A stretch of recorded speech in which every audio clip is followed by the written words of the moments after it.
खुलुमबाय नोंथांमोनखौ जोंनि AS24 news live चेनेलाव गासिबो बरायबाय। दिनै जों दंफैयो उदालगुरि जिल्लानि फेरगाव महकुमानि सिङाव थानाय बेटागाव गामियाव दिनै बेलासे समाव सारन्थाइ गावनायनि जाहोन दिनै खोनानो मोन्दों माने सारन्थाइ गावदों होननानै नोंथांमोननि न'खराव सारन्थाइ गावनायनि जाहोनाव मा खहा जाखो? सारन्थाइ गावनायनि गेजेराव दा सानै मानसि दा अबस्था बाहाय हामा रखम जाना दोङो दा मेडिकेलाव लांदो बेनिफ्राय आंहाबो आसि मोनथाम थांदो बेनिफ्राय टिभि खोना जोंलांबाय टिभि जोंदो बेनिफ्राय मिटारफोरा गथाय गाबस्राजोबदो बेनिफ्राय टिभि गंनै बेनिफ्राय मिटार बेनिफ्राय आरो इनभार्टार नामा बेफोरबो आरो थिंफोराबो दा गब्लंजोबदो दा बेरखम जाजोबदो आरो दा मा समाव जानाय जाथाय? बे 2:30 बाजाव जागोन जा 2:30 बाजाव जखम जानायफोरा जोबोद सिरियास जादों नामा?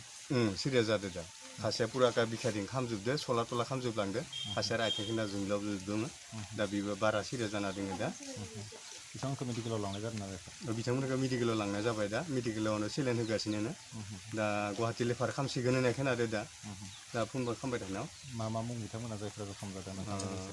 ज्योतिमा कसारि आरो सन्जय कसारि। दा जिहेतु नोंथांमोननि न'खरा जोबोद माने गाज्रि अबस्था जाबाय सारन्थाइ गावनायनि जाहोनाव सरकारनिसिम मा खावलायनो सानदों नोंथांमोना? दा सरकारा माबाफोर फायज' बाहाय होयोना होआ दा जिखुनु जोंहा खहा जालांबाय बिनि थाखाय सरकारनि सायाव जों बाहाय निमाहा बिनानै माबा मोनसे अनसुंथाइ मोनो नामा बेखौ सानदोंमोन आरो जोङो। न'खरनि जा माने अनार दंमोन मालिक दंमोन बिथाङा मा खालामो ओरैनो? बिथाङा रंनि खामानि मावोमोन जास्ट माने खामानि मावनानै मात्र इनकाम जादोंमोनसो बियो रंनि खामानि मावनो थांनो बे समावनो सारन्थाइ गावनायाव बे रखम जालांबाय दा।